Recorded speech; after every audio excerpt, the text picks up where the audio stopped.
there is a sentence that the pastors jump so that you can give them money after they have prayed for you. It is in the instructions that Jesus gave to his disciples when he sent them out to go and pray for people. And they deliberately jump that last instruction because you are going to be guilt-free after they have healed you. You will realize that Jesus Christ doesn't want your money.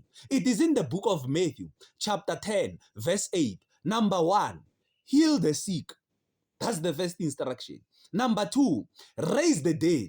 Number 3, cleanse those who have leprosy. Number 4, drive out demons. This last one, it's either they are going to jump it or they are going to whisper it or speak it fast so that you don't hear it. Because once you hear this last one, which says, freely you have received, freely give. Freely you have received, freely give. Jesus Christ says, I gave you this thing for free, pastors. Also give the people for free. It is not for sale. But this sentence, they don't emphasize it enough in the church. Instead, they will try to make you feel guilty that you are now healed, but you don't want to give back to the church. Now I'm taking you to the book of Luke, chapter 10, so that you can hear full instructions about this thing. Chapter 10, verse 3. Luke chapter 10, verse 3. Go your way, behold, I am sending you out as lambs in the midst of wolves. He's telling his disciples that he's sending them out as lambs in the midst of wolves. But today the situation is turned around. The disciples are now the wolves, and the children of God who are sick are now the lambs who are going to be devoured by those wolves. Carry no money bag, no knapsack, no sandals, and greet no one on the road. Whatever house you enter, first say, peace be to this house. And if a son of peace is there, your peace will rest upon him. But if not, it will return to you. Jesus Christ is saying to his disciples, go in peace. When you get there, give them your peace. Don't demand money and take away the people's peace. Some people are poor. When you get there and you demand money, you are stealing their peace because they are going to start getting worried about what they are going to eat the next day after they have given you money. And remain in the same house, eating and drinking what they provide, for the laborer deserves his wages. So when you get there, you must not demand. You eat what they provide. If those people are eating pap alone, without meat, without vegetables, you must just eat whatever it is they provide. Whatever they give you, just be happy with it. Don't demand more and more. Whenever you enter a town and they receive you, eat what is set before you. Eat what is set before you. You know, in the churches, they usually take a small girl or just an innocent person and say, go there in front and tell the church and encourage them to give out money. Tell them that, how are we going to pay for rent? How are we going to pay for these chairs that you are sitting on? How are we going to... Because now the church has now become lazy. Miracles are no longer there. But let me show you what Jesus Christ used to do. When they requested him to say, you must pay for tax, let us read what Jesus Christ did. It is in the book of Matthew, chapter 17, starting from verse 24 going down.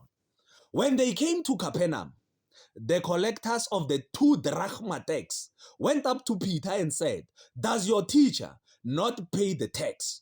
Now they coming and they say, Jesus, don't come here and say you are the Son of God. You must also pay tax. They want tax from Jesus. They don't care whether you are the one who created the universe, whether you are sent by God, or whether you are a prophet. They want their tax. Jesus Christ now doesn't go and interrogate the church members about this matter. Listen to what he says. He said, yes.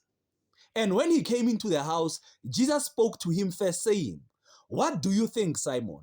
From whom do the kings of the earth take toll or tax? From their sons or from others? Jesus is asking Peter. He's not addressing his disciples, his followers about this thing. He's asking Peter, from whom do these people take tax? Is it from their sons or from the sons of others? Peter says, and when he said from others, Jesus said to him, then the sons are free. He says their sons are free. But listen to what he goes on to say. He is not angry that they are the ones that have to pay tax, but the sons of the tax collectors are not paying tax. Listen to what he says. However, not to give offense to them, these people are demanding tax from Jesus and the other sons, but from their own sons, they are not demanding tax. But Jesus is careful not to offend them. Go to the sea and cast a hook and take the first fish that comes up. And when you open its mouth, you will find a shekel.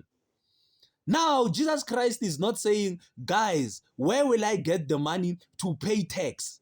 He's not saying, go and encourage the members to give out money so that we can pay tax. He tells Peter, go to the ocean. The first fish that you catch, you will find a shekel there.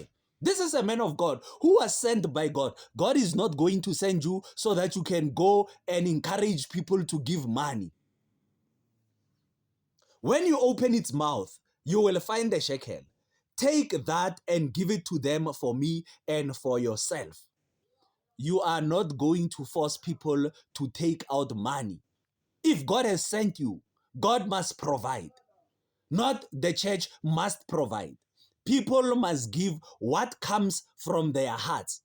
You know, in this church, this is the only church where we speak freely the whole gospel without fear, without favor, because we are not looking for money. I pray for people, they get healed, but I never say to them, give them money. It is the people themselves who say, let me give you money. And whenever they say that, I say, no, thanks, I'm fine. You know, some, they feel so guilty to an extent that this person has prayed for me and Jesus has healed me. A person will just go and say, I buy airtime and deposit it into my airtime. And I'm surprised that airtime is coming in. I'm like, what? I call that person, I say, don't ever do that again, because I am not sent to ask you for money. So we must not think that the gospel is a means of financial gain. The gospel is not a means to extract money from the poor. It is a means to help people who are sick, to help people who are oppressed, to help people who do not know about God, so that we can teach them and they come to God. Once we put money in front of us, we are going to turn people away. Next time, don't demand money from people. Don't send innocent children in front to go and encourage the people. The reason why the pastors always send someone to encourage the people to give money, it is because they know it is wrong and they feel guilty, and they will not be able to stand in front of the congregation of God and say, come and give us money. They send someone innocent and say, go and encourage them. It is not the right thing to do. Let us pray for people. If people feel that what we are doing is from God, they will by themselves feel and say, let me pay this person. Even if you say no to them, they will force their way and find a means to give you the money without you having to force them to give you money. Khotso, ayibelele na.